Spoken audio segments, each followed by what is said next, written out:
parole. Nous te prions, Père, de nous parler encore davantage. Seigneur, que tu puisses écrire ta parole sur le tableau de nos cœurs. Dans le nom de Jésus, nous avons ainsi prié. Amen. Comment laissez notre très fort le merveilleux. Amen. Nous allons prendre nos Bibles dans Exode chapitre 17, versets 8 à 13. Exode chapitre 17, versets 8 à 13. Exode 17, versets 8 à 13. Bon, on peut lire à partir du verset 1 jusqu'au verset 13, là vous allez comprendre un peu l'histoire. Je lis au nom de Jésus. Amen. Toute l'assemblée des enfants d'Israël partit du désert de Sin, selon le marche que l'Éternel leur avait ordonné. Ils campèrent à Raphidim, où le peuple ne trouva point d'eau à boire. Alors le peuple chercha querelle à Moïse. Ils dirent, donnez-nous de l'eau à boire. Moïse leur répondit, pourquoi me cherchez-vous querelle? Pourquoi tentez-vous l'Éternel? Les peuples étaient là, pressés par la soif, et murmuraient contre Moïse. Ils disaient, pourquoi nous as-tu fait monter hors d'Égypte pour me faire mourir de soif avec mes enfants et mes troupeaux? Moïse cria à l'Éternel en disant, que ferai-je à ce peuple? Encore un peu, ils me lapideront. L'Éternel dit à Moïse, passe devant le peuple et prends avec toi les anciens d'Israël. Prends aussi dans ta main ta verge avec laquelle tu as frappé le fleuve et marche. Voici, je me tiendrai devant toi sur les rochers d'Horeb. Tu frapperas les rochers et il en sortira de l'eau et le peuple boira. Et Moïse fit ainsi aux yeux des anciens d'Israël. Il donna à ces lieux les noms de Massa et Meriba, parce que les enfants d'Israël avaient contesté et parce qu'ils avaient tenté l'Éternel en disant, l'Éternel est-il au milieu de nous? Où n'est-il pas? Amalek, verset 8, Amalek vint combattre Israël à Éphidim. Alors Moïse dit à Josué, choisis-nous des sorts, sors et combat Amalek. Demain je me tiendrai sur le sommet de la colline, la verge de Dieu dans ma main. Josué fit ce que lui avait dit Moïse pour combattre Amalek. Et Moïse et Aaron et Hur montèrent au sommet de la colline. Lorsque Moïse levait sa main, Israël était le plus fort. Et lorsqu'il baissait sa main, Amalek était le plus fort. Le main de Moïse étant fatigué, il prit une pierre qu'il plaçait sous lui et il s'assit dessus. Aaron et Hur soutenaient ses mains, l'un d'un côté et l'autre de l'autre. Et ses mains restèrent fermes jusqu'au coucher du soleil. Et Josué vainquit Amalek et son peuple au tranchant de l'épée. Amen. Amen. Amen. Amen. Est-ce qu'on peut acclamer cette parole si bonne? Acclamons-le très très fort.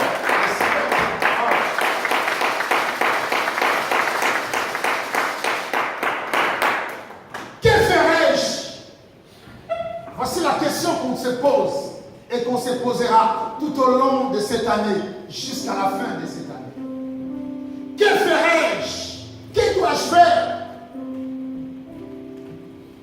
Étant responsable dans la famille, étant responsable à l'église, c'est une question que nous posons tous les jours. Que ferais-je devant les circonstances?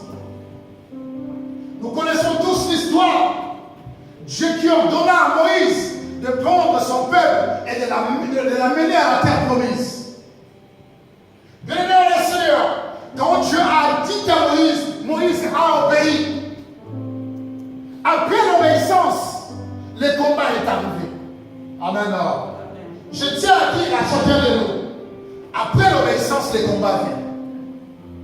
J'attendais un amen. Après l'obéissance, il y a un combat. Ne pense pas que parce que tu as obéi au Seigneur qu'il n'y aura pas de combat. Que ferais-je quand il y a des combats? Que ferais-je quand je me retrouve devant une difficulté? Que ferais-je quand les gens se lient contre moi? Que ferais-je quand tout ne semble pas marcher?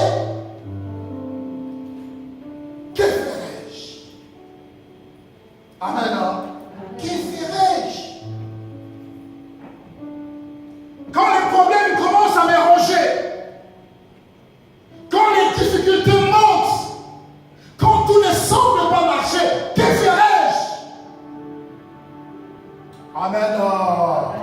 Amen. Ce sont des questions que chacun de nous se pose chaque jour.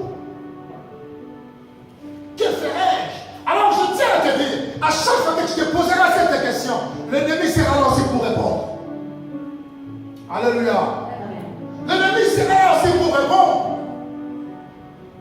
Que ferais-je? Non, ça, Nini. L'ennemi aussi, il a fait ça. Souvenez-vous de Jésus. Dans le désert, Matthieu chapitre 4. Il a eu faim. Il m'a dit que Jésus avait faim. Il devrait manger. Et les diables savaient que Jésus avait faim. Et il dira à Jésus, si tu es réellement le Fils de Dieu, prends cette pierre, transforme-les en pain, mange. Que ferai-je quand j'ai faim? Et j'ai la force, j'ai le pouvoir de transformer cette pierre en pain. Jésus pouvait transformer la pierre en pain et manger. C'était la meilleure solution, n'est-ce pas? Mais l'homme ne vivra pas du pain seulement, mais de toute parole qui vient de Dieu.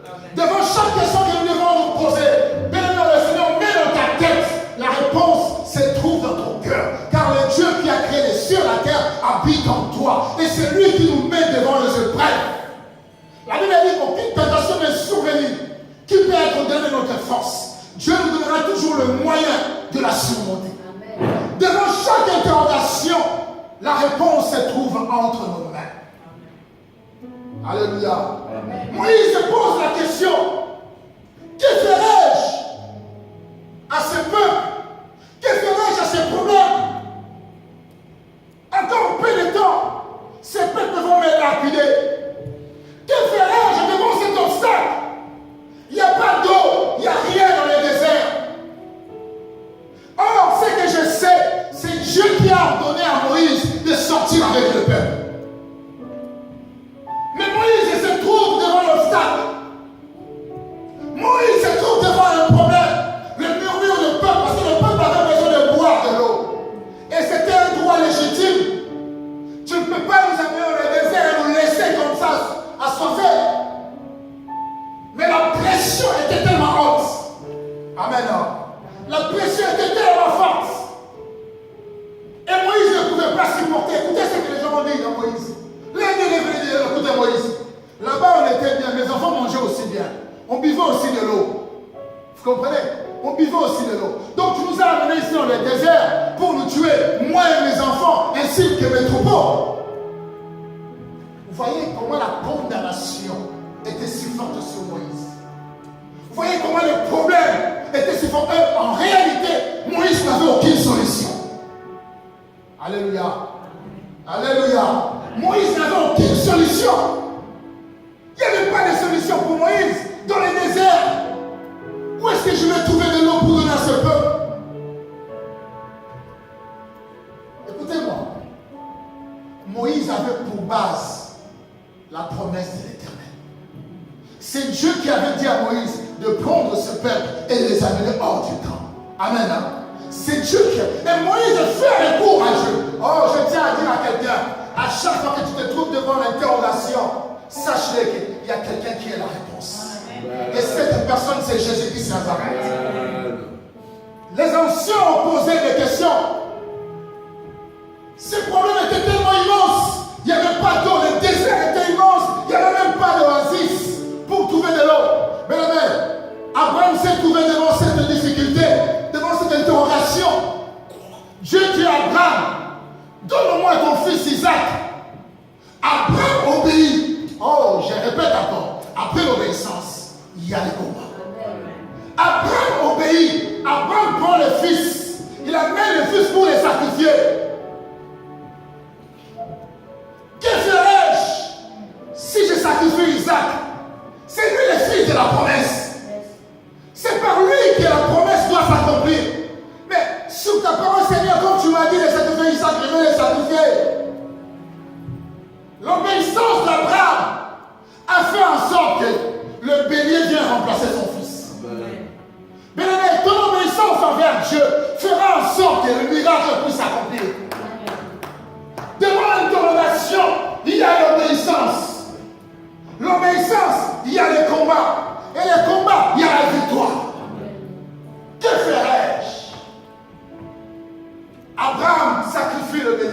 Écoutez-moi très bien. J'aime beaucoup cet enfant qui a mis encore la pression à son père, Isaac. Papa, nous avons le bois. Papa, nous avons le feu. Papa, nous avons tout ça. Nous avons la corde pour lier tous les béliers. Mais où se trouvent les béliers? Papa, tu as la parole. Papa, tu as la promesse. Papa, mais à la maison, il n'y a rien. Papa, mais il y a toujours des problèmes. Chérie, qu'est-ce que je dois faire? C'est la fin de l'année. Il y a toujours des questions. Abraham dira à Isaac, l'Éternel Dieu pourvoira. L'Éternel pourvoira. Crois-moi, je tiens à te dire, ton Dieu pourvoira à tes besoins. Ne te pose pas beaucoup de questions. Ne te demande pas comment la solution viendra. Mais une seule chose que tu dois savoir, accroche-toi à ton Dieu. Ce que j'aime beaucoup, c'est Jésus-Christ, la manière dont il s'est comporté avec les disciples avant de les choisir. Il arrive, il les trouve au bord de l'eau. Tous les pécheurs étaient là, avec les gens qui écoutaient l'évangile. Jésus a parlé, il a parlé, il a parlé. Il a utilisé leur barque. À un moment, il dit, bon, maintenant là, allons-y de l'autre côté pour pêcher. Ils ont dit, non, non, non, non, on ne peut pas pêcher. On ne peut pas, parce que nous avons essayé toute la nuit. Amen. Nous avons essayé toute la nuit. Écoutez-moi très bien. Les gens qui parlaient à Jésus, ce sont des personnes expérimentées. Ce sont des professionnels de la pêche. Donc ils savaient très bien qu'il n'y avait pas de poissons et qu'on n'attrapera pas. Amen. Seigneur, il n'y a pas moyen d'attraper les poissons. Donc on ne peut pas aller. Oh, écoutez-moi très bien. Ces gars-là, ils disent, non, écoutez, nous, on sait qu'on ne peut pas attraper les poissons. On a fait ça toute la nuit. On a essayé toutes les techniques de la pêche. Seigneur, j'ai fait des recours à gauche, à droite. J'ai écrit des lettres. Seigneur, j'ai prié comme il faut. J'ai fait ceci, j'ai gêné. Seigneur, que dois-je faire encore? Et vous savez ce qui est bizarre avec Dieu? Il continuera toujours à te parler. Et les choses que Dieu te dira sont des choses de l'impossible. Parce que Dieu nous met toujours devant l'impossibilité. Ne pense pas que parce que tu es chrétien, parce que tu pries le matin comme le soir, tu gênes contre, et que Dieu ne peut pas te mettre devant les épreuves. C'est par les épreuves que Dieu te rend encore plus fort. C'est par les épreuves que Dieu te fait monter encore. Et là tu comprendras qui est ton Dieu. Seigneur, on ne peut pas. Ma famille d'ailleurs ne sera pas mourir aujourd'hui. Je vais aller chez la maman qui habite de l'autre côté pour nous prêter les choses. Ici même, le boulanger ne prête même pas le pain. C'est beau catholique, tu ne sais même pas si tu auras quelques des boîtes.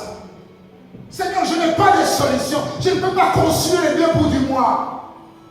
Seigneur, je ne peux pas. J'ai écrit à tel ministre, j'ai écrit à telle personne, j'ai demandé ceci, j'ai fait ceci. Que dois-je faire encore? Je fais tout ce que les gens font.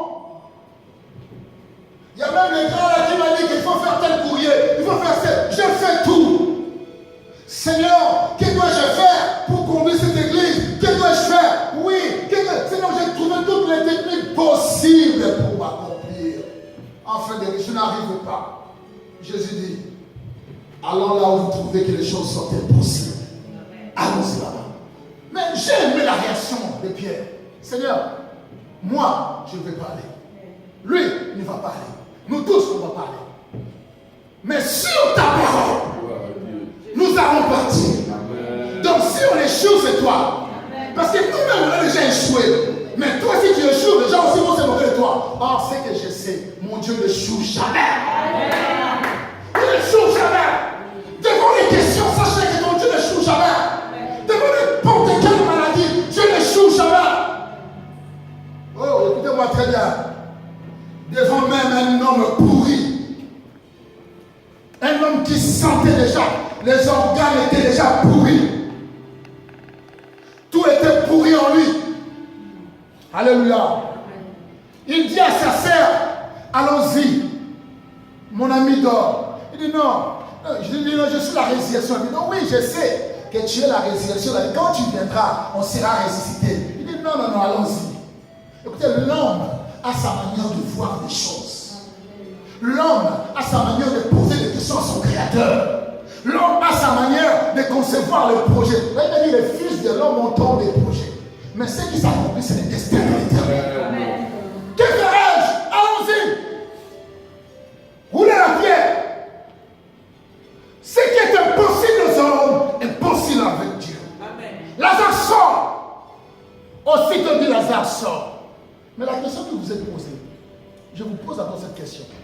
Comment Lazare qui était bandé de la tête aux pieds a pu sortir devant? Alléluia. Et en plus, vous savez, quand on mettait les corps comment? On met les corps ici et puis on fait monter encore comme ça. Selon les pensées que les corps vont tourner pour tomber. Donc on met les corps là, on les protège. Mais comment Lazare est arrivé là? Bien aimé, le jour de ton miracle, tu ne sauras même pas comment tu l'as obtenu. Parce que celui qui te tiendra à la main, c'est celui-là qui voit là où les hommes ne voient même pas. Celui qui voit une fourmi noire dans un enfant noir, il est capable de tout changer avec toi. Que ferais-je? Tu es déjà sorti peut-être. Tu as déjà ton miracle peut-être. Mais il y a des choses qui te manquent. Déliez-les. Enlevez-lui les bandes. Il fallait que l'ordre vienne. Mais tu es délivré, tu es déjà là. Oui, tu es déjà ressuscité. Mais il y a certaines choses qui ne s'accomplissent pas encore. Parce que le maître n'a pas encore dit énormément. Vous savez, dans le cœur de Lazare, Lazare lui disait, je vais lui poser la question comme sur mon ciel. Lazare disait, oh mort, où est ton aiguillon? La mort, je t'ai vaincu. Je suis vivant, même si je ne vois pas le soleil. Mais ce que je sais, les gens sont là. Vous savez, les gens n'avaient même pas fui l'odeur de Lazare. Mais pourtant, ils ont dit, ils sont déjà mauvais. Quand Dieu opère un miracle dans ta vie, ce qui était mauvais aux yeux de gens deviendra meilleur. Deviendra meilleur. Et les gens se sont empressés pour t'aider Lazare. Bien-aimé Seigneur, Moïse se pose la question, il dit, mais Seigneur, ce peuple-là a soif. Comme il n'y a pas d'eau, écoutez ce que Moïse dit. Comme il n'y a pas d'eau, ils vont me lapider. Donc ils vont me tuer. Écoutez-moi très bien. Le problème, même si tu l'avais vaincu au début, le 1er janvier, le 5 janvier il viendra encore. Amen. Même si tu l'as vaincu le 5 janvier, le 7 février il viendra encore. Donc le problème, il n'a pas peur, il n'a peur de personne. Ce problème-là, Moïse l'avait vaincu déjà. Souvenez-vous quand ils étaient avec les 10 plaies. Après les 10 plaies, pour traverser la mer, il y avait encore un problème. Moïse a vaincu ce problème. Et le problème ne lâche pas Moïse. Or, les problèmes sont là pour que Dieu te montre qu'il est avec nous. Que ferais-je? Moïse a dit à Dieu, écoutez Seigneur, comme il n'y a pas d'eau, ce peuple dans sa culture a l'habitude de lapider les gens. Vous comprenez? La manière dont ils vont me tuer, c'est me balancer de grosses pierres. Vous savez, aujourd'hui, quand les gens veulent te massacrer, ils n'ont que Facebook, ils n'ont que YouTube. Vous comprenez un peu? Ils n'ont que ça pour te lapider. À l'époque, c'était Allo Paris. Maintenant, Allo Paris n'a plus de force. Maintenant, c'est YouTube, Facebook. Parce que tout le monde peut faire du live. Et te balancer des pierres comme une fête. Si Moïse était à notre époque, on avait déjà publié Moïse sur Facebook. Regardez ce type-là, Barbie, qui nous a pris en Égypte. Il nous a amené ici. On n'a même pas de regardez. Aujourd'hui, même si quelqu'un mange du foufou, il filme. Il dispute avec son frère, avec sa soeur. Il met sur Facebook. Aujourd'hui, les gens mettent tout sur Facebook. Est-ce que vous avez compris? Moïse, s'il était de notre époque, c'est Facebook qui allait faire mal à Moïse. Et Messenger, et WhatsApp. Parce qu'aujourd'hui, il faut faire même attention quand tu parles avec quelqu'un. Il peut même t'enregistrer, il envoie à tout le monde sur WhatsApp. Est-ce que vous avez compris comment le monde fonctionne? Et alors Moïse, le Facebook de son époque, c'était de pierre. Vous comprenez là? Il allait recevoir de pierre. Aujourd'hui, quelqu'un que tu ne vois même pas, ça peut faire 2 ans que tu ne le vois pas. Mais s'il commence à te critiquer sur Facebook, c'est comme si vous étiez ensemble. C'est comme s'il te voit quand tu descends, mais il ne te voit pas. Pourquoi? Parce qu'il y a un autre moyen pour te déstabiliser. Et Moïse a dit, Seigneur, ces gens-là vont utiliser Facebook pour me détruire. Ils vont utiliser WhatsApp pour m'écraser. Ces gens-là, ils ont plusieurs techniques, Seigneur, ils vont me lapider. Que ferais-je? Alléluia. Amen. Alléluia. Écoutez cette prière. Vous savez, je le Seigneur. J'aime beaucoup le Seigneur. Le Seigneur, il dit, l'Éternel dit à Moïse, passe devant le peuple et prends avec toi les anciens d'Israël. Vous voyez déjà ce qui s'est passé. Ça, premièrement, c'était l'erreur de Moïse. Il était au milieu du peuple. Donc si le peuple voulait le lapider, c'était facile. Or, un leader ne se met pas au milieu.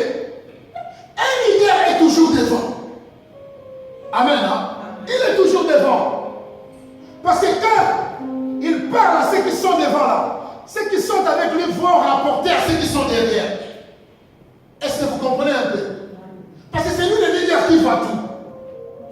Mais Dieu dit à Moïse, écoute, passe devant le peuple et prends avec toi les anciens d'Israël. Prends aussi dans ta main ta perche avec laquelle tu as frappé le fleuve et marche. Vous savez, quand le miracle commence, Dieu a toujours besoin des gens à côté de nous. Amen. Hein? Dieu a toujours des gens, a besoin des gens à côté de nous. Les gens qui nous accompagnent à la réussite. Les gens qui nous accompagnent au succès. Amen. Il n'y a pas de succès sans personne. Il y a toujours le succès avec quelqu'un. Il faut que quelqu'un là soit celui que Dieu t'a demandé de prendre. C'est qui m'a compris. Et puis ça, c'est Dieu qui a dit à Moïse, prends les anciens. Ce n'est pas Moïse qui est parti prendre les anciens. Est-ce que vous me saisissez là? Dieu dit, prends les anciens. Passe devant le peuple. Prends ta verge. La verge symbolisait l'autorité, le pouvoir que Dieu avait donné à Moïse. Quand Dieu t'intime l'ordre, il se quitte à 100%. Ne prends pas, parce que Dieu t'a dit, prends telle personne, allez-y, je vais vous bénir. Toi tu dis, Seigneur, pourquoi tu vas nous bénir avec je parcelle? Il n'y aura pas de bénédiction. Déjà, tu as désobéi. Moïse obéit et il prend les anciens, il avance. Je t'informe que devant tes difficultés de la vie, bien-aimés de l'église, vous qui m'écoutez cet après-midi, devant les problèmes que vous pouvez avoir, la seule chose, c'est d'avoir confiance en l'Éternel. Amen. Confiance en votre Dieu. Il répond aux prières. La Bible dit, oh, toi qui écoutes les prières, toutes les nations viendront à toi. Pourquoi les nations viendront à lui? Parce qu'il écoute. C'est lui qui a créé les oreilles, il entend. C'est lui qui a créé la bouche, il parle. C'est lui qui a créé la main, il touche. C'est lui qui a créé le pays, il se déplace. C'est lui qui a créé la tête, il réfléchit. Parce qu'il a dit, faisons l'homme à notre image, à notre ressemblance. Tu es à l'image de Dieu. À chaque fois que tu es devant une difficulté, aie confiance au Seigneur. Crois qu'il agira. Moïse avance. Moïse avance pour obéir à la parole de Dieu. Quand Jésus dira aux disciples, il n'avait pas encore choisi les disciples à ce moment-là, mais quand il dira à ces gens, il dit, écoutez, allons-y de l'autre côté là-bas, allons pêcher. Ils ont dit, c'est sur ta parole que nous avançons. Ils ont obéi. L'obéissance engendre le miracle. L'obéissance engendre le miracle. La Bible dit, l'obéissance vaut mieux que les sacrifices. Si tu obéis, les sacrifices n'ont pas de sens. Parce que l'obéissance là, fera en sorte que tu puisses te sacrifier. Amen. Amen. Amen. Bien-aimé dans le Seigneur. Le monde sait qu'il attend de voir les signes de Dieu dans votre vie. Moïse avance et Dieu dit à Moïse de frapper et l'eau est sortie. Le peuple s'est servi de l'eau. Et ainsi va le miracle. Et le peuple était étanché de soif. Amen. Il n'y avait plus de soif. Mais une chose que j'ai compris, que ferais-je quand Amalek se présente devant moi? Amalek vient pour combattre Israël à Rephidim. Amalek croyait à sa force. Amalek croyait à son autorité. Amalek croyait à son armée. Mais Amalek avait oublié une chose, que Moïse avait l'Éternel. Amalek avait oublié que Dieu était avec eux. Je vais vous dire une une chose. L'organisation de Moïse a fait en sorte qu'Amalek puisse perdre le combat. Alléluia.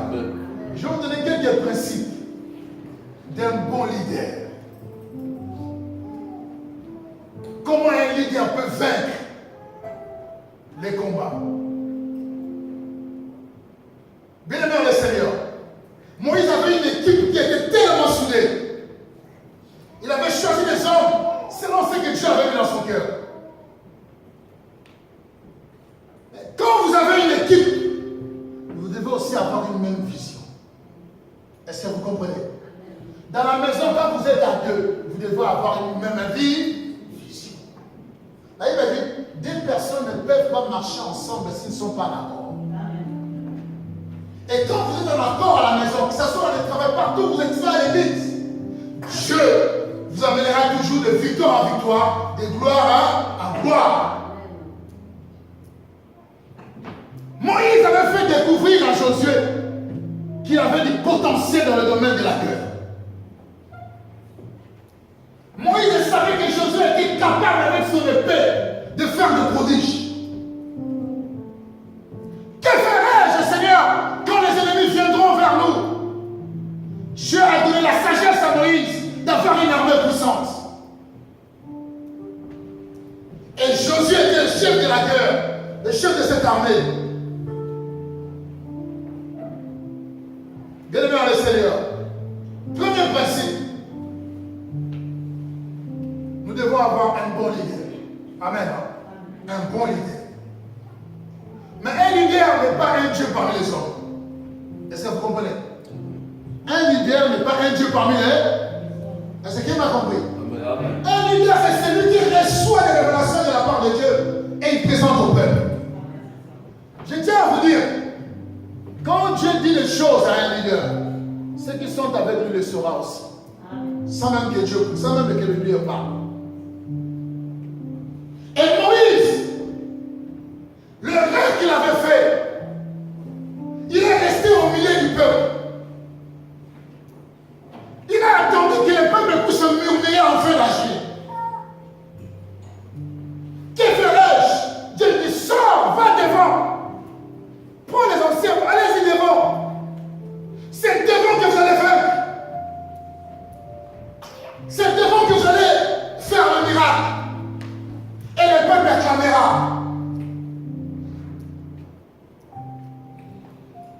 Bien-aimé dans le Seigneur, le plan de Dieu, c'est la deuxième clé qu'un leader doit avoir. Qu'un homme qui est Dieu appelé pour le servir doit avoir la vision de Dieu. Et cette vision est tellement forte à tel point que le peuple n'arrivera pas à la respecter. Dieu avait dit à Moïse, prends le peuple, amène-les à la terre promise. Est-ce que vous comprenez? Et le peuple savait qu'il partait à la terre promise. Je tiens à vous dire, quand vous partez à la terre promise, ne pensez pas que sur la route, il n'y aura pas d'obstacle. Est-ce qu'on se comprend? Quand vous allez à la terre promise, ne pensez pas que la route sera fluide et vous allez directement à la terre promise. Non, il y aura toujours les combats sur la route. Le combat sera toujours sur la route. Frères et sœurs de la Trinité, la manière dont vous marchez à l'église, sachez que vous aurez toujours des combats. Parce que vous avez un but à atteindre. Amen. Les combats vont toucher chacun de vous. Mais la seule question que vous devez vous poser, que ferait le Seigneur? Mais or, la grande vision, c'était d'amener le peuple à la terre promise. Mais sur la route, Amalek est venu. Beaucoup de pays sont venus pour combattre Israël. Ne pense pas que parce que vous êtes là, que les combats, vous aurez pas. Même dans le mariage, il y a toujours des combats. La Bible dit que l'homme mangera la sueur de son front. Même au travail, tu pars pour manger, il y a toujours des combats au travail. Il y a des collègues du travail qui te combattent. Même sur la route. Je me souviens encore, c'était hier ou avant-hier. J'étais dans le train comme ça, j'entre, je monte. Il y avait une dame, une vieille dame qui était devant moi. Elle avait mis son sac sous le siège qui était à ma gauche. je viens comme ça, c'est ça qu'elle était là. Dès que moi j'arrive, elle enlève son sac. Elle croyait peut-être que j'allais pipoter son sac. Moi aussi, j'ai pris mon gros sac que j'avais, j'ai remplacé là où son sac était. Pour lui montrer merci d'avoir obéi au Fils du roi des rois. Il fallait enlever ton sac pour que moi je puisse mettre le mien. Est-ce que vous avez compris le message? Bien, mais on enseigne par les gestes. La vision de Moïse, c'est d'aller. Ta vision, c'est d'obtenir ce que Dieu a préparé pour toi. Même s'il y a des obstacles, c'est que je sais, les ténèbres ne régneront pas toujours.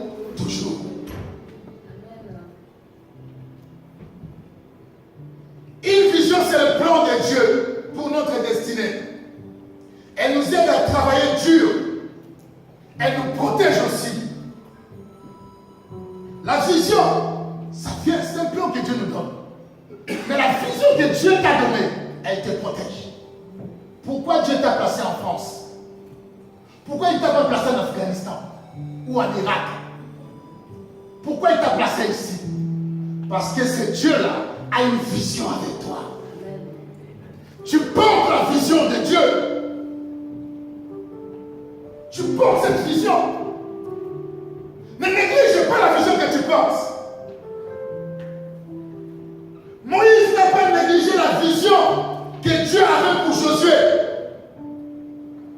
Mais Moïse a aidé Josué à atteindre l'objectif. Or, Moïse ne savait pas que c'est Josué qui va les remplacer plus tard. Est-ce que vous comprenez un peu? Mais le Seigneur savait ce qu'il préparait. Dieu a toujours besoin d'un leader dans chaque église. Amen. Hein? Dans chaque famille, il y a toujours un leader. Femmes, soyez soumises à vos maris, selon le Seigneur. La femme n'est pas le leader de son mari. C'est le mari qui est le leader de la femme. Selon le Seigneur. J'ai dit selon le Seigneur. Oh, je n'ai pas dit selon la coutume. Hein? J'ai dit selon le Seigneur. Ok. Parce qu'il y a en Christ, il y a ni homme ni femme. Pour tout ça, égal. Mais selon le Seigneur. Il y a toujours un leader. Bien-aimé, Abraham, la vision qu'il avait s'est accomplie. Isaac était venu. Gédéon, Dieu avait une vision pour lui. Écoutez, il n'a même pas combattu, mais Dieu l'a appelé voyage. Est-ce que vous comprenez un peu? Bakenda il dit, Abundete bitumba kartiete. Nous on appelle voyage. Est-ce que vous comprenez un peu comment Dieu peut faire les choses? Dieu prend des personnes incapables, il les rend capables. Amen. Dieu ne choisit jamais les hommes capables. Amen. Ne dis jamais en ton cœur que tu es capable. Non, non, non, non. Dieu prend toujours des hommes et des femmes incapables et il les rend capables. Amen. Si Dieu avait besoin des hommes capables, je pense que nous autres aussi, Dieu n'allait pas nous choisir. Hein? Si Dieu t'a choisi, c'est parce que tu es incapable. Amen. Parce que Dieu veut que tu t'appuies sur lui. Si Dieu a... Écoutez, Moïse a dit, Seigneur, je ne peux pas diriger ce peuple, je baigne. Je ne peux pas. Tu dis, non, c'est toi que moi j'ai choisi pour conduire ce peuple. Malgré ton incapacité, moi je t'ai choisi.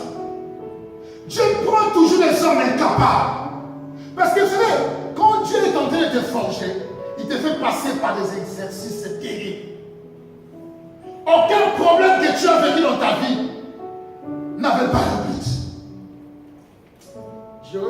Je voulais vraiment vous donner cet enseignement, mais sur les cicatrices d'un guerrier. J'ai donné ça dans une autre église là-bas. J'étais avec votre berger. Il peut vous en parler. J'ai donné ça le dimanche. L'église m'a demandé de revenir encore le jeudi. J'ai donné le jeudi. L'église voulait encore que je vienne ce dimanche. Mais je n'avais pas le temps parce que je vais vraiment vous donner cet enseignement. Là, vous allez comprendre l'importance des cicatrices que vous portez. Bien-aimé dans le Seigneur, ne te dis pas que non, ne te sous-estime pas. À chaque question que tu portes dans ton cœur, il y a une réponse. Écoutez, Dieu peut choisir une personne qui n'attendait même pas que le choix allait être sur lui. Souvenez-vous des maris. La mère que Dieu allait choisir Marie. Et puis c'était la femme de Joseph. Il dit que non, Dieu t'a choisi et tout, tu seras là. La mère lui dit, mais comment cela se fera-t-il? Parce que je suis une femme qui ne peut pas concevoir pour l'instant. C'est impossible avec qui? J'aime la réponse de l'ange. Le Saint-Esprit viendra sur toi. Et le Saint, il te couvrira de son nom.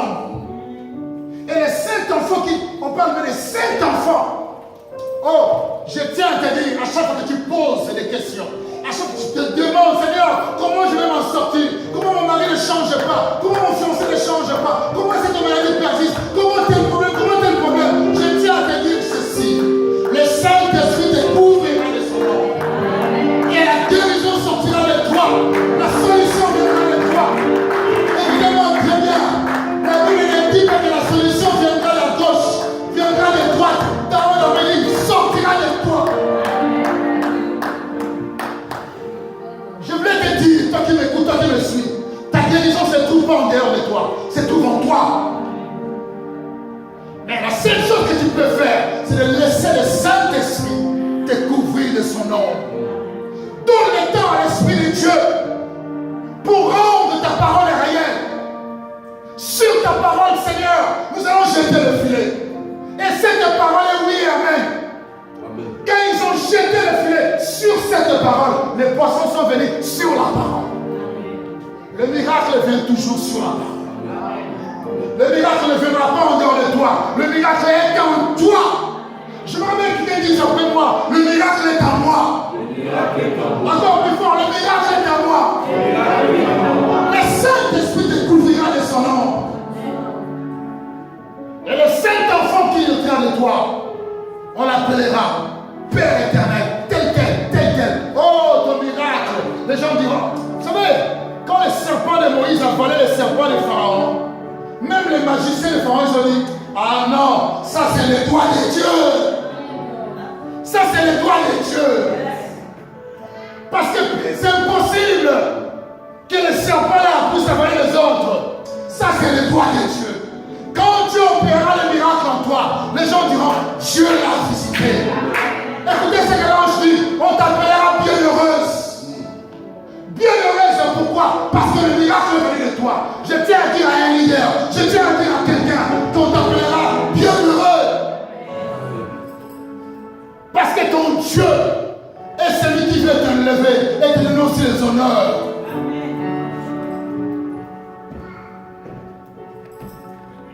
Ce qui a de valeur. Seigneur, tu pardonnes mon péché. Seigneur, tu me libères. Seigneur, tu me délivres. Tu me bénis. Que dois-je faire? Prends le parfum qui coûte trop cher. Vas-y, casse-les sur Jésus. Cette femme vient avec le parfum qui coûte tellement cher. Non. Et casse le parfum sur le Seigneur. Écoutez-moi très bien. La Bible dit ceci. Jésus a dit, partout l'évangile sera prêché, on parlera de cette femme. Parce que son geste a touché mon cœur. Après avoir obtenu le pardon, il s'est sacrifié. De génération en génération, on parle de cette femme. Mais qu'est-ce qui nous empêche d'avoir la réponse à notre question? Qu'est-ce qui nous empêche? Jésus joue toujours un rôle pour nous protéger afin de vivre le miracle. Je vais prendre deux personnages dans la Bible. C'est là où je vais atterrir. Je vais prendre Judas et Pierre. Judas n'était pas choisi pour vendre Jésus. Je t'informe. Judas n'était pas choisi pour se pendre et mourir. Non. Judas n'est pas né traître. Si Judas était né traître, Jésus n'allait pas le choisir. Jésus a choisi Judas parce qu'il savait que c'était un bon apôtre. C'est quelqu'un de bien. Il a choisi Judas pour être parmi les 12. Jésus a confié la caisse à Judas. Il a donné cette caisse à Judas. Tu commençais à garder de l'argent. Judas a commencé à garder l'argent. Mais Judas avait oublié l'essentiel. L'essentiel c'était quoi? Judas Judas, au lieu de regarder celui qui lui a confié la caisse, mais Judas commençait à regarder l'argent qu'il possédait. Vous voyez la différence? Au lieu de garder celui qui t'a donné cet argent, de surveiller, mais toi tu commences à regarder l'argent. Quand cette femme est venue avec les parfums, elle dit non, non, non, on peut les vendre et aider les pauvres. Qui t'a dit que les pauvres ont besoin de ça? Jésus a dit, vous avez les pauvres encore parmi vous. Vous voyez la cupidité commence à naître en Judas. L'amour de l'argent commence à... Le comportement de Judas a fait en sorte que l'esprit de perdition, l'esprit de la destruction, l'esprit qui a vendu Jésus vienne s'asseoir sur lui. Mais il n'était pas choisi comme ça. Mais son comportement a fait en sorte que quand il a vendu, écoutez, il est devenu même escroc. Il va chez les sacrificateurs, il vend Jésus, parce qu'il savait très bien que quand on viendra arrêter Jésus, il va disparaître. Là, l'argent, quand il vient de Judas, on n'a pas eu Jésus de Amen, moi je vous avais dit à livrer, escroc. Vous comprenez un peu? Donc il est devenu escroc comme ça. Mais malgré tout qu'il était devenu escroc, mais Jésus voulait quand même le sauver. Pendant qu'il mangeait, Jésus dit, quelqu'un parmi vous m'a trahi. Mais celui qui mettra le pain après est moi. Écoutez-moi très bien. Judas aussi avait mis le pain après Jésus. Il a mis le pain. Posez-vous la question. Est-ce que les disciples n'ont pas vu Judas? Pierre n'a pas vu Judas mettre le pain. Mais comment Pierre n'a pas frappé Judas? Comment les disciples n'ont pas... Parce que Jésus les avait frappés d'aveuglement. Ils voyaient comme s'ils ne voyaient pas. Parce que Jésus voulait sauver encore Judas. Mais il était tellement cupide. Il a dit, il faut que je puisse atteindre mon objectif. Je dois bien les escroquer. Écoutez-moi, chers frères, chers sœurs, quand Dieu vous choisit, quand Dieu vous appelle, la chose que vous devrez faire, ne regardez pas ce qu'il vous a donné. Regardez lui qui vous a appelé. Il vous aidera à mieux gérer ce qu'il vous a donné. Mais quand vous allez fixer votre regard sur ce qu'il vous a donné, ça sera difficile pour que vous puissiez fixer le regard vers nous. Et ce qu'il vous a donné, la bénédiction là, va se transformer en malédiction. C'est ça qui va vous tuer, c'est ça qui va vous détruire. Est-ce que vous m'avez compris? Amen. Mais deuxième personne là, je vais conclure. Personnage, Pierre.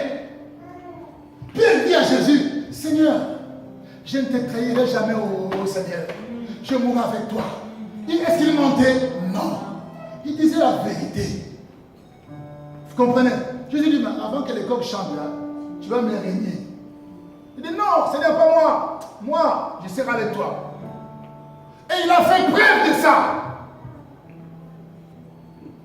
Il a protégé Jésus quand on est venu l'arrêter. Il a pris le pain de Marcus, il a coupé l'oreille. Jésus l'a protégé quand même. Amen. Et Pierre nie Jésus. Il dit, je ne le connais pas. Il dit, non, mais tu parles comme tu le ressembles, non? Après, Pierre s'est retiré par Seigneur. Pardonne-moi. Quand il a entendu les coqs chanter, il dit, Seigneur, pardonne-moi. Le pardon a libéré notre second personnage. Mais le premier personnage, parce qu'il fixait son regard sur ce qu'il avait. Frère, ne fixe pas ton regard sur le ministère que tu as. Fixe ton regard sur celui qui t'a appelé à exercer ce ministère. Amen. Regarde celui-là, il sera ta force. Moïse avait confiance en Dieu. Et quand Amalek est venu, il a fixé ses mains vers le Seigneur. Et Aaron et Hur savaient très bien que si nous tenons encore le main de Moïse, nous allons partir de l'avant. Frères et sœurs, regardez le Seigneur. À chaque fois que vous allez vous poser des questions, que ferais-je? La réponse viendra. Je m'arrête là parce qu'on n'a pas assez de temps. Je m'arrête de vous en prier. Levez-vous, nous allons prier.